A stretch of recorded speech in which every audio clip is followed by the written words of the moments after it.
আলাইকুম ওয়া রাহমাতুল্লাহি ওয়া বারাকাতুহু। পবিত্র রমজান আমাদের জন্য রহমত, মাগফিরাত ও নাজাতের এক বিশেষ সুযোগ।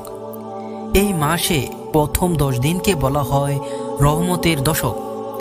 আল্লাহ তাআলা এই সময় বান্দার প্রতি দয়া ও অনুগ্রহ বর্ষণ করেন।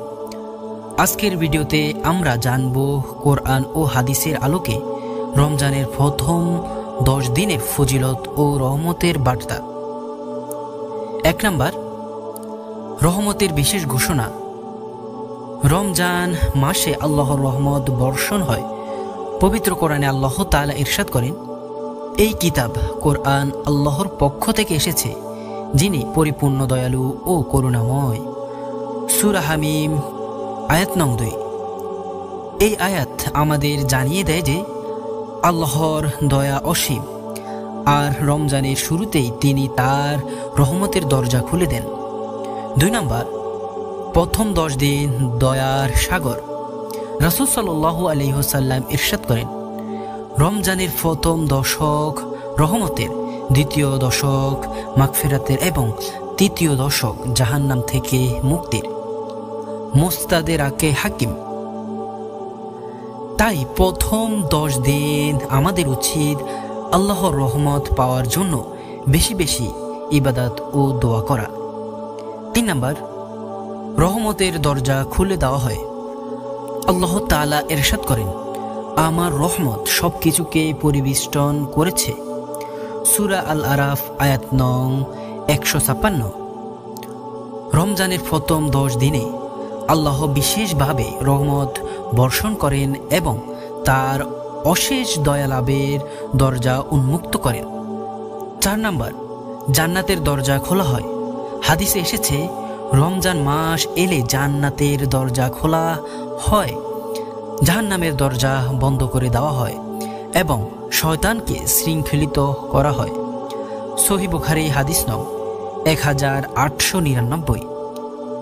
এই রহমতের ফলে মুমিনরা ইবাদতে মনোযোগী হয় এবং আল্লাহর সন্তুষ্টি অর্জন করে। 5 নাম্বার, দোয়া কবুল হয়।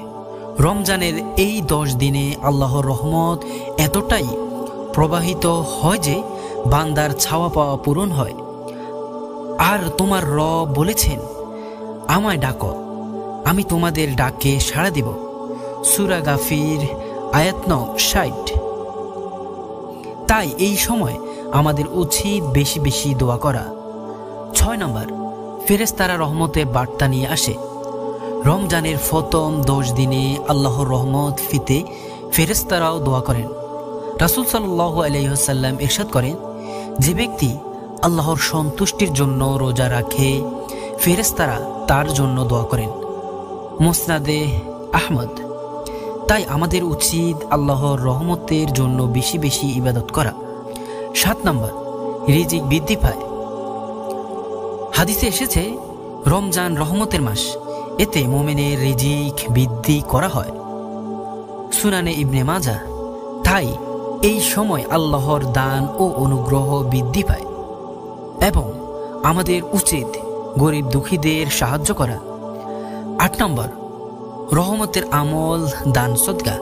রাসূল সাল্লাল্লাহু আলাইহি ওয়াসাল্লাম বলেছেন, সবচেয়ে বেশি দানশীল, আর রমজানে তার দান আরও বেড়ে যেত। সহিহ বুখারী। এই মাসে সদকা ও দান খয়রাত করলে আল্লাহ আরও বেশি রহমত বর্ষণ করেন। 9 নম্বর, ক্ষমার বিশেষ সুযোগ।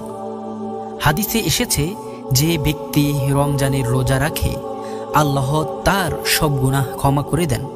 সহিহ বুখারী। তাই এই 10 দিনে আমাদের উচিত আল্লাহর কাছে ক্ষমা চাওয়া এবং তার রহমত কামনা করা। 10 নম্বর, জান্নাত লাভের প্রতিশ্রুতি। রাসূল সাল্লাল্লাহু আলাইহি ওয়াসাল্লাম বলেছেন, যে ব্যক্তি ঈমান ও ইহতিসাবের সাথে রমজানের রোজা রাখবে, তার পূর্বের সমস্ত পাপ মাফ করা হবে। সহিহ বুখারী। এটি আমাদের জন্য জান্নাতের এক বিশাল সুসংবাদ। শিক্ষণীয় কিছু বিষয়। রমজানের প্রথম 10 দিনে আমাদের জন্য রহমতের বন্যা বয়ে দেয়।